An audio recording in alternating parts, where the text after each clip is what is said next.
I was diagnosed with bipolar disorder by the end of third year in 2015. I started researching it, trying to understand the illness and how to deal with it. I completed the remaining 2 years of college with great difficulty. To just give a picture, 90% of the time I was hospitalized. I thought it couldn't get any worse than this.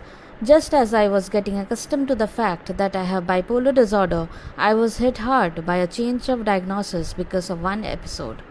Welcome to my channel BipolarIITian, and today I will share the episode after which my diagnosis was changed from bipolar disorder to schizoaffective disorder bipolar type.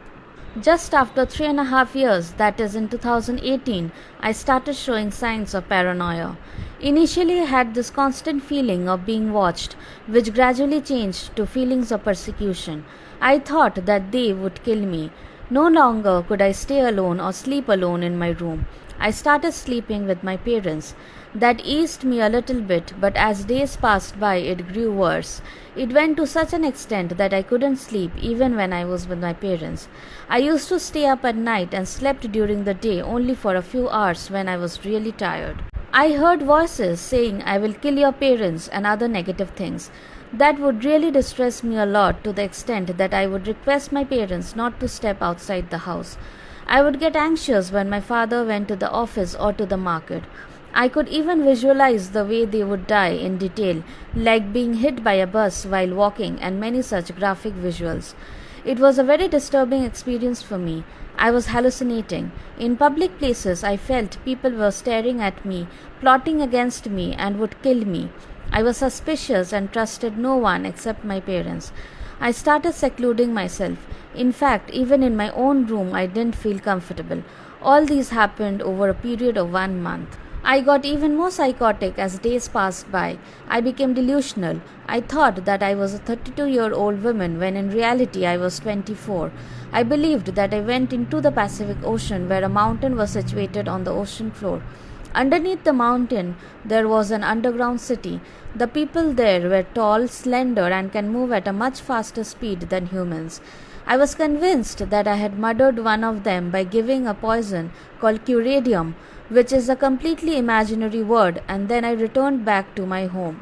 Once back home, I was always vigilant. I feared that now they were after me, wanting to take revenge the same way, that is, by poison. So I felt that poison was being mixed with my food.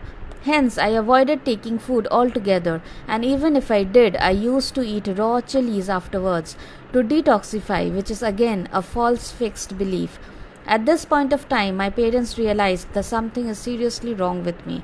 My father talked to me, trying to understand the situation. He had even shown me my birth certificate, but I firmly believed that my age was 32 years. I thought it was a fake birth certificate just to deceive me. I also believed that my phone and laptop were being tracked by them. I had even removed the SIM card from my phone. I thought that my life would be spared only if I surrendered to the CBI. Therefore, I wrote a letter to the CBI confessing my crime.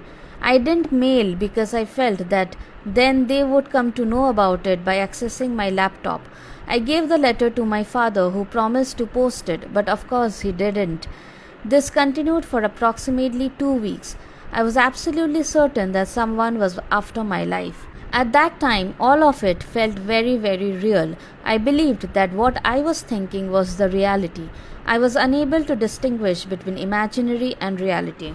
My father immediately took an appointment with the doctor. He prescribed certain antipsychotics, sleeping pills, along with mood stabilizers and antidepressants I was already taking. Gradually, after 2 to 3 weeks, I started feeling better. My symptoms subsided. But I was totally exhausted, physically and mentally, because of the episode, which lasted for around 2 months. The next 3-4 days, I slept most of the time, and then I was on my feet again. My diagnosis was then changed from bipolar disorder to schizoaffective disorder bipolar type. It was a truly challenging experience. Though this was just one of the many episodes that I had experienced till date, but no doubt every time it seems like a nightmare for me, but I think it is even more difficult for those who are taking care of me, especially if they are also facing it for the first time. The risk with such type of illness is that one having the disorder cannot even predict when he will become psychotic or understand that he is undergoing psychosis. Hence, it becomes extremely important to have a strong support system, be it your family or friends, who will be on the lookout, monitor your behavior, and take immediate action if it deviates from your normal behavior or personality. Sometimes the symptoms in the initial phase are so subtle that an outsider wouldn't notice.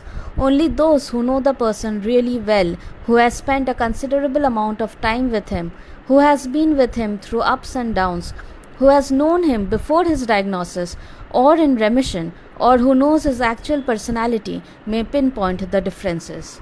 I am fortunate enough to have such a great family who stand by me like a rock. They have never given up on me and have always motivated me to move forward, fight through another day, and to remain focused on my goal. I am still in the process of learning to love and believe in myself. I am much better now and past all these. My medicines have been reduced to minimum dosage, though chances are there that such episodes can happen again in future. One can never be completely certain that it won't, but over the course of my illness and after observing me closely, eventually my psychiatrist feels that I don't have schizophrenia. I only have bipolar disorder with psychotic features.